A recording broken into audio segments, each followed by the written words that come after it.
For the first time in program history, Ohio women's basketball is partaking in the WNIT, and the Bobcats will host Marshall this upcoming Thursday inside the Convocation Center.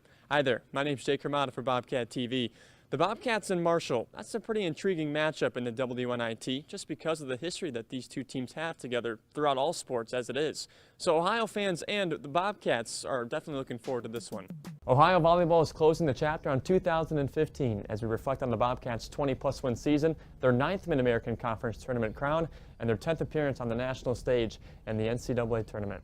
I'm here joined with head coach Dean Webb, and coach, your second year turned out pretty well, I would say. I mean, can you just kind of reflect on this year's season, just how tremendous it was for you and your staff and as your girls as well? In a struggle from start to near finish for Ohio women's basketball, the Bobcats managed to get it done against Central Michigan today, 86-84 in overtime here at the Convocation Center. Hi there, I'm Jake Hromada for Bobcat TV, and big thanks to Kind Black's career day of 39 points. The Bobcats managed to defeat their MAC West foe in the Chippewas and improved to 13-3 overall this year and 5-0 in Mid-American Conference play.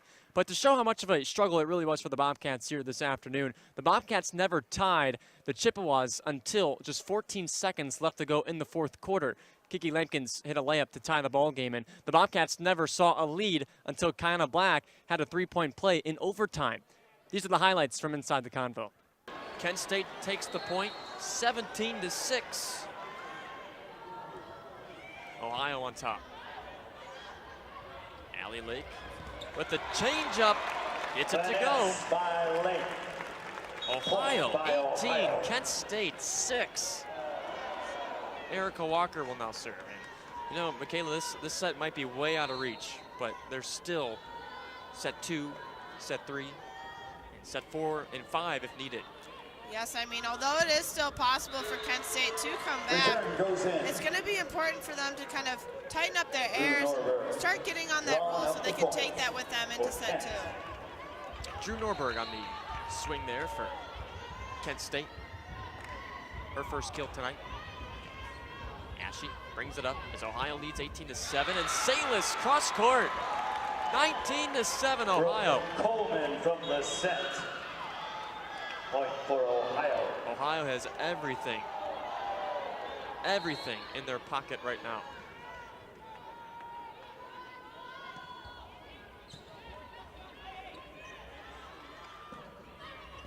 Ashe knuckled it over. Wilhelm paints the corner. The turn goes inside. But Kent State still trailing 19-8. Bridget Wilhelm. Bridget Wilhelm with her second.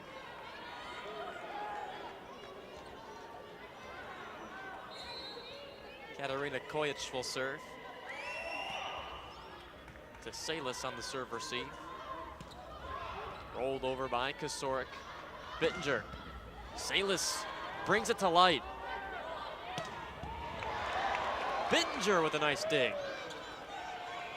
Garrity on the free ball. Karen Bull deflected at the net. Kent State on the attack. Hutchison. Salis tracks it down. Erica Walker and a free ball back to Kent State. The volley continues. Gilliland to Mills. Here the golden flashes to Hutchison. Salis over the middle. She knocks it down. Flight number 6 cleared for landing. What an environment there is here in the Convocation Center. I mean, a great volley by both sides of the court, but once Salis got that kill from the back row, I mean, everyone got to their feet in the Convocation Center for Ohio. 20-8 Ohio. Hutchison with the power slam. On the side, Kelly Hutchison with the kill. Kelly Hutchison. Kent State +1. Tonight her first. She's had 15 swings. Hitting -214. Bittinger serves to Ashe. Salis over the middle. Contact at the net. They're not going to give it to Ohio. Out of bounds. Bobcats don't like that. They lead by 10, so.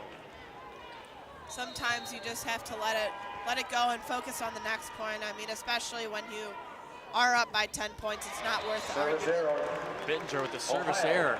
21-10 Ohio. Leading by 11 in the the first set. Abby Gilliland will serve for Ohio.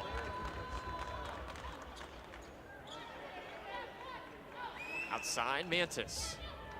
Ashe passes. Shelby Walker with her second K tonight. 22-10. Subbing into Sam Jones. Sam Jones, a 5'8" freshman out of Horsham, Pennsylvania. Defensive specialist / libero. So Kent State's going with the freshman to put in the back row. Bridget Wilhelm to Salas.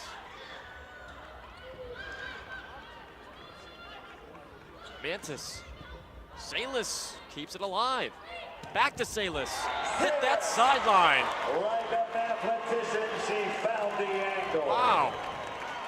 That will be Kent State didn't like that call either, as Gertie was on the sideline saying, that was out, are you kidding me? 23-10, Ohio needs 2 points to take the first set.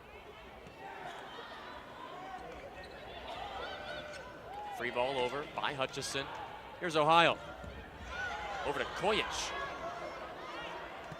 Hutchison dug out by Ashe. Kent State can't get anything to fall.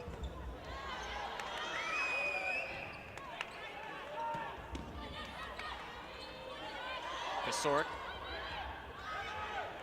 Kent State, the volley continues with Hutchison. Gilliland to Kasorik. Blocked.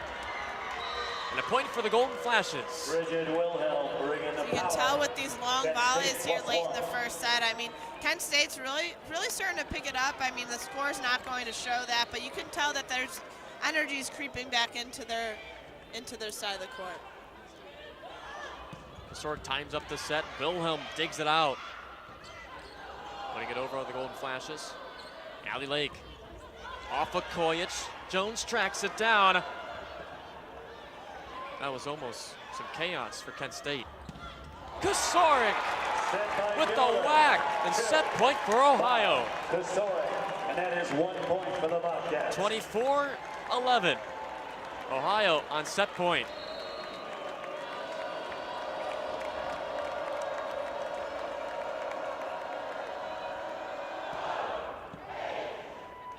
Here the Golden Flashes.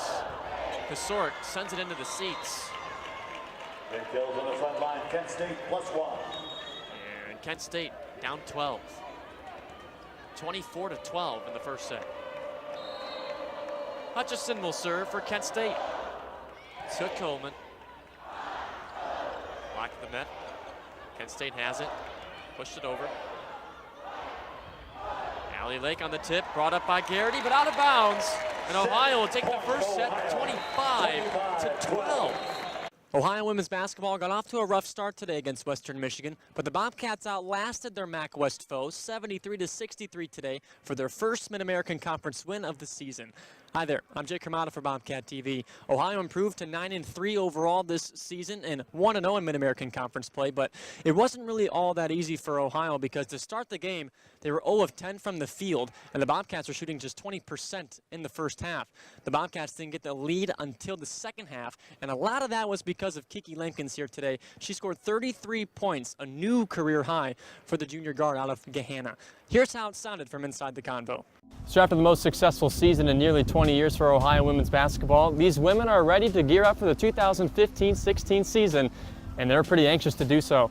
Hi there, I'm Jake Hromada for Bobcat TV, and I'm joined by the reigning MAC Coach of the Year, Bob Bolden. And Coach, you got to be pretty excited yourself to finally get on the court and do your thing. You did mention Mariah and Kat, those are your two seniors that you lost, and you have a lot of returners too as well, so how does that benefit you guys going into this year with all those returners and that chemistry still kind of intact? Right, it was nice to have a starting point. We touched on a little bit how you guys had a lot of success last year, so how tough is it going to be for you guys this year to get back to that spot and see all that success that you faced last year? Ohio women's basketball improves to 11-3 overall this season and 3-0 in Mid-American Conference play after they defeated Bowling Green State University 72-57 right here inside the Stroh Center. Hi there, I'm Jake Hromada for Bobcat TV. Now, the score may seem like this was an easy one for Ohio, but the third quarter was really the game changer for the Bobcats this evening because Ohio ended the third quarter on a 16-0 run after they lost the lead to the Falcons. Now, Ohio was led by Kiana Black. She had 18 points this evening, followed by Lexi Baldwin with 13 points, and Hannah Bosinger had a season-high 13 points. This is how it looked and sounded inside the Stroh Center. With Ohio volleyball up for Team of the Year. I'm here with Mallory Salis, Brooke Coleman, and Katie Nelson. And girls, just your comments on being up for Team of the Year. It's got to be fun. Mal, we'll start with you. This is pretty intimidating, interviewing my boss, but Russ Eisenstein, voice of the Bobcats, and Russ, you just got done emceeing the Catspies. How'd it feel? It felt great. It was. What'd you think about Joel reading some of your guys' tweets during the Catspies? Well, we definitely have a good group of characters on the team, so. Are you glad none of yours were up there? Oh my God, yeah. I have some pretty embarrassing tweets, to say the least. So the school year is winding down, but Ohio volleyball is gearing up for fall of 2016. Hi there, my name's Jake Hromada for Bobcat TV, and I'm here with Dean Webb, head coach for Ohio volleyball. And coach, spring for you guys is basically just experiment time. Yeah, I think experiment's probably a good word for that someday. Any experiments that we might see going into the fall of 2016, and individually who made those big gains? So, Coach, when you and I concluded the season of 2015, when I asked you, what is the future going to look like? And you said, well, it's going to look very different. So how different is it really going to look come fall of 2016? Well, from there. All right, Coach, thank you so much for joining me. I appreciate it as always. Thank you. For Dean Webb, my name's Jake Hromada. This is Bobcat TV.